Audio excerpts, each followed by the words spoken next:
Logan, I'm feeling like some fish and chips today. Maybe a spot of tea. You want me to put the kettle on in the back? Yeah, I mean, a dreary British afternoon sounds pretty nice in contrast to this blistering Texas heat we contend with, though. Yes. Today we are ranking and reviewing all of Triumph's motorcycles. Obviously, I'm going to be as unbiased as possible. Logan, I don't possibly have a soft spot for Triumphs or anything like that, right? I mean, I see the Triumph marketing checks coming in the mailbox every week, so I don't know what that's about, but... You're like, how else does this business even function? Yeah. No lie, Logan has caught me on the website just kind of salivating sometimes looking at the models, but then I never pull the trigger. Never can quite pull the trigger. So in today's video, we're doing them worst to best. It's going to be what we kind of think of the worst offerings all the way to the very best motorcycle that Triumph sells. We're going to start it off with one that's kind of a head scratcher. I don't really like it too much, and that is the Bonneville Bobber. Logan, you, when I pulled this motorcycle up, I was like, how does it strike you? Tell me what you told me.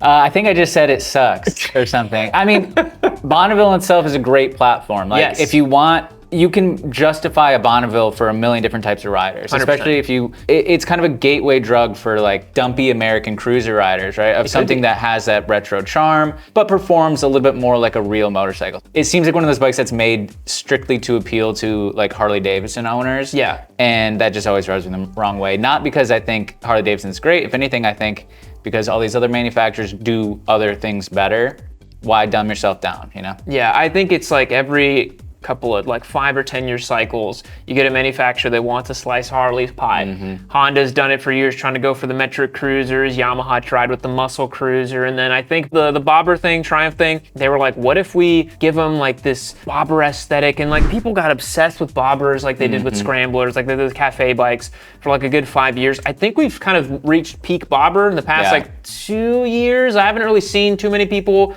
caring about them as much. Does an Indian make a Bobber? I think they do, Yeah, right? I mean, I think it's still their most popular Scout model. Yeah. So yeah, maybe the Bonneville Bobber is trying to cash in on that. I think so. You know, it's a fine bike. I'm sure it rides fine, right? But it's the big front wheel, the single seat, the little bits of leather with the rivets and stuff. It's just come on. Yeah, it's a little chintzy in our opinion, and doesn't really perform very well, doesn't have a lot of usefulness, so it's gonna sit at the bottom of the rankings today. But let's move on to the next motorcycle. Logan, I think Triumph has as many Bonnevilles as the United Kingdom had colonies at one point. Scattered throughout the world, many different iterations and qualities of Bonnevilles, so we kind of had to lump them all in together. Now, I know some of you may say, Yam, that is insane, there's so many different Bonnevilles, but stick with me, if we had done all the different Bonnevilles, this list would have been 29 different motorcycles. We kind of had to lump them all in together. So these are the T100s, the Speed Twin 900s, and a couple other 900 series Bonnevilles. They're pretty expensive for what they are, we think, but they have a charm and character, right, Logan? Yeah, I mean, it's one of those motorcycles that if someone tossed you the keys, you're still gonna have a nice time. It's a nice bike, a nice parallel twin engine, good, smooth linear power. But at the end of the day, yeah, it's pretty expensive. It's a pretty expensive proposition for what you get. It's kind of for a long time before the Speed 400s, it was kind of Triumph's entry-level machine, just because it's not making that much power, but definitely not an entry-level price point. That's actually my hot take on this bike. This is still Triumph's entry-level model, but for the 40-plus crowd. Yeah, for sure. I've known so many 40-plus guys who wanted to get into motorcycling, and they went right here, 900 series Bonneville. And it's cool. You would imagine 900cc parallel twin would be kind of fast, kind of scary, kind of torquey. I don't know if they just tuned it in a way that it is so gentle and docile to ride. It is no big deal. So if you're an older rider, a little bit more established, you want to get something that's comfortable, chill. It's like we were talking about the Bonnevilles in general with the Bobbers. So many different people can use these bikes, and they have a classic charm and allure. And in my opinion, Triumph does this kind of thing better than anybody. But honestly, they have a lot of better, more interesting motorcycles, which is crazy to say. Although this is a timeless, iconic motorcycle category, the 900 Bonnevilles, we're putting them in number 12 on our list for today. Logan, this next one is gonna hurt a little bit to put this low in the list. It's a really cool bike. It's tons of character, tons of charm. It actually hit a 10 out of 10 in one of our factors in this. We're talking about the Rocket 3. Why did the Rocket 3 fall kind of short on the list? Why isn't it? Shouldn't it be podium places? I mean, you'd think we're definitely gonna rustle some feathers of the kind of alpha motorcyclists. The bigger is always better. The maximalists in the audience, if you will. But when it comes down to brass tacks and, thinking realistically about how people use motorcycles, an 800-pound, 2.5-liter 3-cylinder muscle cruiser thing is not the most usable bike. It doesn't handle or perform as well as, some of the other bikes on the list maybe. And, it's a very expensive machine. Yes, very expensive, very large, very niche. So we rated it a 10 out of 10 for fun and very high performance as well, but it's very expensive, tipping the price scales at well over $25,000. And as Logan said, 800 pounds, 700 pounds, somewhere in that region. You're talking, the Harley Davidson Road Kings and all those things are that big, aren't they? Road Glines. Big or expensive? Both, right? I think they're even more money than that. But yeah, they're definitely more expensive, but they're pretty big. 800 pounds, like 2,000 cc's, give or take. I look at it this way though. If you're gonna drop that kind of money in that kind of girth of motorcycle, 160 horsepower, 160 foot-pounds of torque. I think the choice is pretty clear. But in Triumph's lineup, well, it is merely 11th. They've got better, well-rounded motorcycles, better values for money, and just more interesting propositions. All right, next up, we're moving into the zoo animal portion of our video here. Triumph's nomenclature is really all over the place. It's the Tiger series, specifically the 900s. This is sort of like their small displacement adventure-y kind of bike because as far as I understand, it does have knobbies on it. It is meant to go off-road a little bit. Yeah, so it's sold in like the GT trim, which is like the sport touring with the cast wheels and the street bias tires. And then you can get the rally trim, I think that's has knobbies, more kind of off-road. But yeah, so I think, gonna sound mean, but it's one of those kind of forgettable. It's a little forgettable. Bikes that's like, and this is also gonna sound mean, like it's like a bike like your wife rides.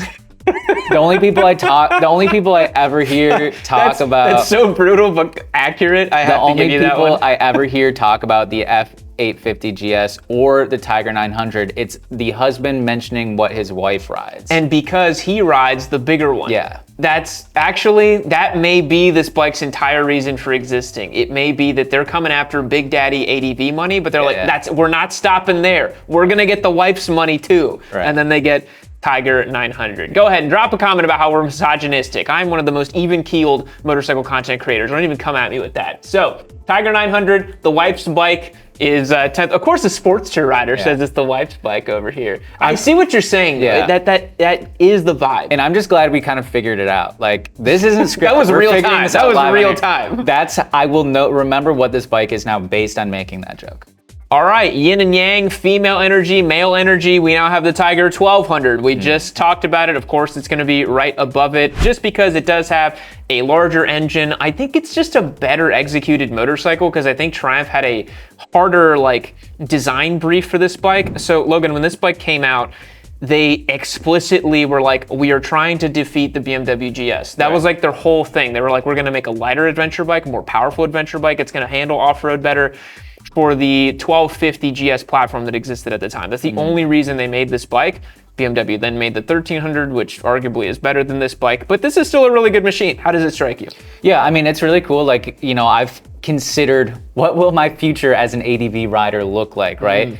It's very hard to contend with the idea of owning a GS, so you start pondering the other options. It's difficult. And the Tiger 1200 is sort of an interesting proposition for sure. The 3-cylinder engine, is unique for the category.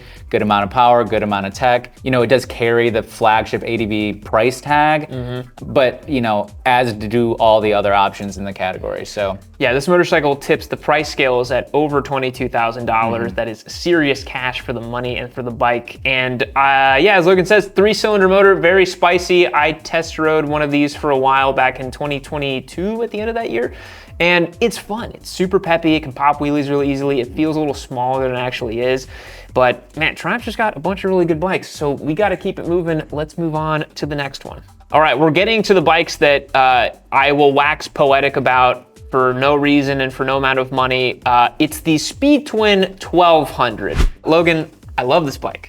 Love this bike. I've done a review on this bike. I've ridden it several times. I've come this close to buying a few of them. Very fun, very cool. How does it strike you as a guy who hasn't ridden one? As a guy who hasn't ridden one, we're entering the portion of the ranking where I start to feel very dyslexic between like Speed Twin street twin, street triple, 12, 7, 6, yeah. It's like dyslexia paired with like a speech impediment. Like I'm going to say the wrong thing 100 times for the rest of the video. So just prepare to flame me in the comments. But beyond that, we're discussing Speed Twin 1200. Yes. Very cool bike. I like motorcycles that are more than a sum of its parts, right? A lot of guys would say, doesn't make that much power. You can get a naked bike, a hyper naked bike for the same price that's gonna do more. But I think the combination of classic Triumph charm with high-end components for better handling, better performance than a traditional Bonneville, I think it's a pretty sweet bike. Yeah, it is a really sweet bike. As Logan says, I couldn't agree more. It is more than the sum of its parts. And if you don't believe me, just read different reviews that people have made about this bike. It just comes together in a really beautiful way. The one thing they did, Logan, that drives me nuts, they took away the 2 round analog clocks on the old model. They replaced it with some new single weird looking, I was like, man, that was so nice to look down, see the 2 clocks. So for that, it ranked a little lower, I'm not gonna lie, but I was actually surprised that this ended up kind of lower on our list today, but it's a motorcycle that, even though it's only falling on number 8 of their bikes that they make, I think it punches beyond that, to be honest. Like, I think it's the type of bike that comes together in a really nice way. It got some cool paint options and just has a really cool classic look about it. It's a cool bike. Definitely. Yeah. So of course I'm responsible for saying the names of the confusing portion of the set. At least I have the card here to reference, hopefully. Yes. So we are on Speed Triple 1200. Yes. Right off the bat, I want to ask your opinion. What do you think of people who refer to this motorcycle as the Spripple? Spripple? Yeah, that's something I see on the internet. I've heard of people say Stripple. Yeah, Stripple for street triple. I don't know if that's something that should be pronounced. It's something that maybe should only be read. Kind of like that, it's like that one word that was popular a few years ago, but nobody actually said it. It was like Chweggy. Do you remember that? It was Cheugy. I've never heard anybody actually say that word, but it was written all over. So maybe Spripple is like that. I don't think it's not meant to be said. I don't think it should even be written. It does look like it's like someone's stuttering, like Spripple. And it only does more damage in trying to differentiate between these models, right? Yes. It just makes it more confusing. I just had to get that out of the way really quick. Spripple, not a fan of the word. I think Triumph should focus. It's like their classic bikes should have no numbers. Yeah. And then their sport bikes should maybe only be numbers. You know, like that way it can delineate, because we just did Speed Twin 1200. Now we're doing Speed Triple 1200. A layman might say, oh, those bikes are comparable. They couldn't be further apart. This is Triumph's like ultimate hyper naked motorcycle, gigantic 3-cylinder, like 190 horsepower, I think. One of the most powerful 3-cylinders ever made. Semi-active Olin suspension, like track monster. Is nothing in common with the Bonnevilles we were just talking about. But Logan, this one ended up ranking a little lower for me because I think when you're talking about 19 grand for a motorcycle, it's V4 money. Yeah. It's V4 money. And that's where I struggle with the Speed Triple a little bit, because I'm like, if I'm gonna shell out well over 20 for a hyper naked, I want a V4. That's my thing. I feel like this bike definitely caters towards like an incredibly devout Triumph fan base. 100%. Like, it's someone who's only gonna ride a Triumph no matter what. And so if you're a person of that ilk and you want the kind of hyper naked bike, then this is where you're looking. But if you're cross shopping, you're open to options from other manufacturers, and there's definitely some more enticing motorcycles. Yeah, I think in a weird way, some of the other triples that Triumph has made have lots of character and charm. The 1200 just feels like such a big, brutish motor that it doesn't, like, it goes like stink, but it doesn't have a lot that like is memorable, if that makes sense. We had a Speed Triple 1200 Double R that I really liked, but I think it ended up just, I was like, you know, like, I think for the money, I maybe would just get something else. So, gonna end up number 7 on our ranking today. Any other words on the Spripple, other than never say that word ever again? Moving on. Moving on. And so we got another 1200, also confusing. This one's a parallel twin. Yes. Now I'm even second guessing myself. So it's a Scrambler 1200. This includes the X and XE trims. Yes. These are pretty sweet bikes. Yeah, big fan of these two. Again, I'm not gonna hide my bias here. I love Triumphs. I think the Scramblers are really cool too. The 1200, it's got like freaking 10 inches of suspension travel. You can basically use it like an adventure bike. It looks cool, it looks rugged. Like when I test rode one, it was another one of those bikes. I was like, maybe I'll just get one. Maybe I'll just get one. I really like it. As cheesy as it sounds, you just want to slap a leather bag on the back and hit the road Janice style. You know, the rambling rambler on the, you know what I mean? Like, but it's like actually what you want to do. Yeah, I think it's like one of the best executions of a modern scrambler, which is no surprise, right? Triumph kind of pioneered the whole modern classic thing with the Bonneville in the first place. So it stands to reason that the Scrambler is one of the best versions of a modern Scrambler. How does it compare as like a former desert sled owner? Oh, you're dropping the secrets here. Yeah. I did sell my desert sled. It's better. Yeah. It's better, yeah. The sled is cool because it's air cooled and it's a little charming, but like the 1200 is much more capable, much more modern feeling, much more pulled together. The desert sled is just kind of neat. It's a cool bike. But yeah, this is a bike that to me, it combines the best parts of like the desert sled and those old school scramblers and like a new school adventure bike. It really splits them perfectly to where you have a stylish bike you can ride around town and it doesn't look like a dorky adventure bike. It actually looks cool. And then it's also really capable to do long distances. I think if you just put a fly screen on it, you could do serious miles with it. Yeah, because I mean, that's the thing we've talked about a lot with adventure bikes. It's like, no matter what you do with the high pack, it just looks like a big spaceship, right? Yeah. Like it doesn't feel cool and you get used to it whatever. though. Like I remember when I got my Touareg, I was like, this thing's massive. This is so stupid looking. But now I'm like, oh, it's a normal size motorcycle. But my wife still reminds me, she's like, God, that thing's ugly. And I'm like, out of nowhere, she'll just say that. I'm like, well, that's not nice, you know. Right. And then I bought her a Tiger 900. Showed her what's up. Then she outruns me. So if you're a motorcyclist that is overly concerned of what other people think of your bikes, Scrambler 1200. It's a weird category to put them in, but it's kind of true. No, it's kind of true. Obviously, people care immensely about what other people think of their motorcycles, and that's what's like. What they think of them, not just their bikes. It's like what they think of them. It's like what your bike says about you. It's like, you know, do you want to show them a Trans-Op or a Scrambler 1200 XP? Yeah, like I'd sure, rather right. show them the Scrambler, right? Right. I mean, I'd rather show them a Janus, but don't show them your Janus, dude. Don't do that. That's a crime. That's a crime. Gotta ask permission. Gotta ask permission before you do that. But anyway, yeah. So to bring it all back, yeah, I think if you're not super committed to insane long distance stuff, but you want the versatility of adventure bike, and you're a cool guy that likes cool stuff, Scrambler 1200 is pretty sweet. It's a badass bike. I'd get the XE personally. It's more capable, looks a little taller, more rugged. Sweet, sweet bike. Yeah. So it lands itself in number 6.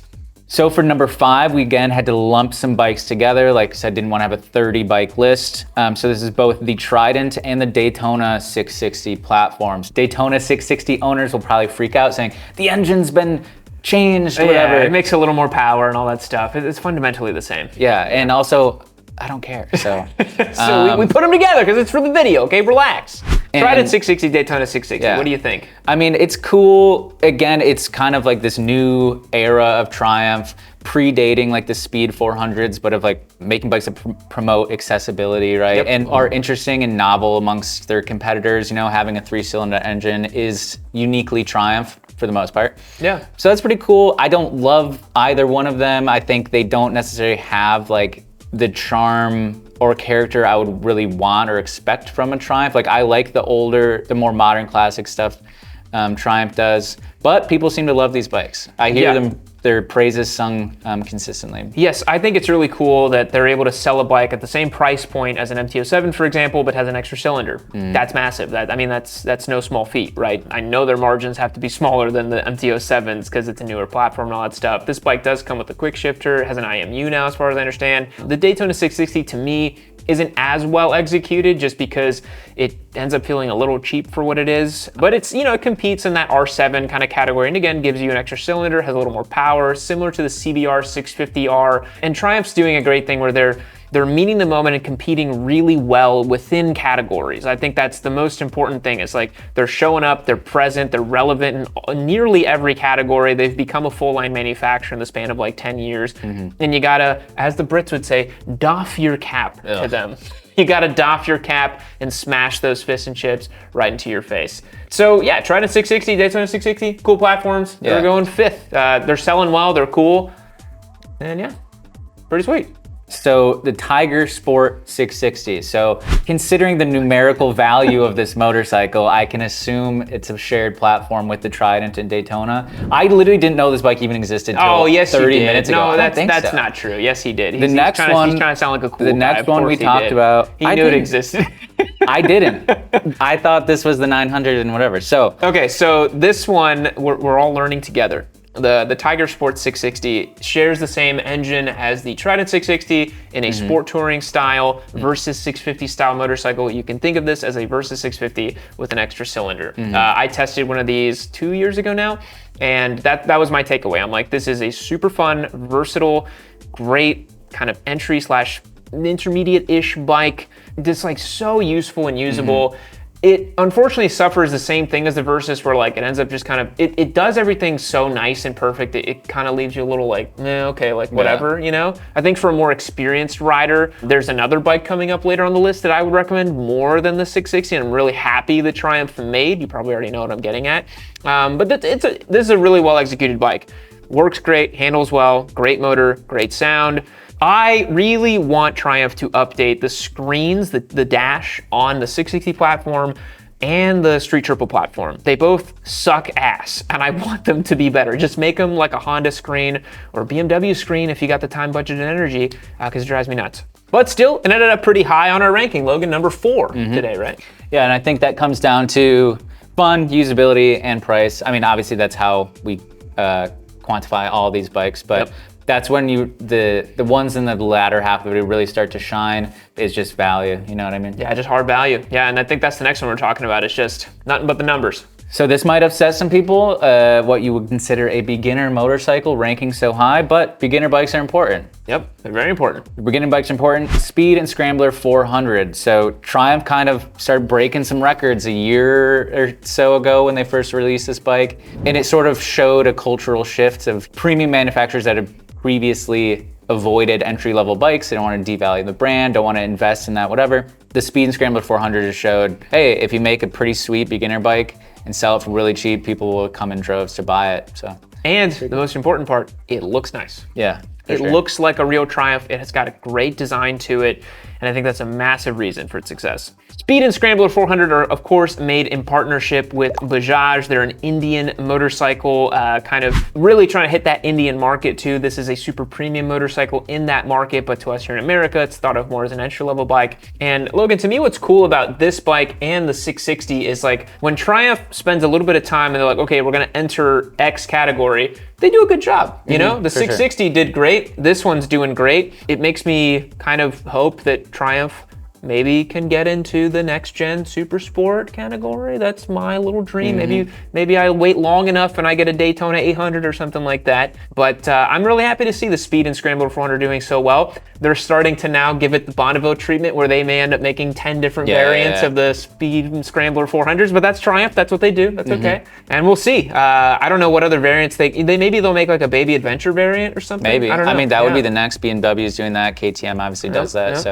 And CF Moto 450 Ibex or whatever. So I wouldn't be surprised. You had Tiger Sport 4, they'd name it 440. They'd just do something different to confuse people, myself included. The American mind cannot comprehend Triumph's lineup. No, it is too complicated and too colonial. Royalty inducing even. So third place, podium place for the little Speed and Scrambler 400s, but yeah, they represent really good value for money. They're selling a ton of them. They're super important in Triumph's lineup now, and don't be surprised if they here's the thing. You know how you can tell a motorcycle is important to manufacturers? How many times they update it and how many model variants there are out of that same platform. Look at Yamaha's 3-cylinder, right? The M209 gets an update every other year. Why do you think? Bread and butter, baby. Bread and butter. Steve McQueen, Speed 400. Oh Lord, don't even start with that. We went the whole video without talking about the special variants. Now I gotta bring it towards the end. Moving on. I'm very excited to talk about this one. Yeah, so this one's pretty cool. Number 2 spot, Tiger Sport 800. So this one, of the Tiger and Tiger Sports, it's the one that most vividly I can see in my mind, right?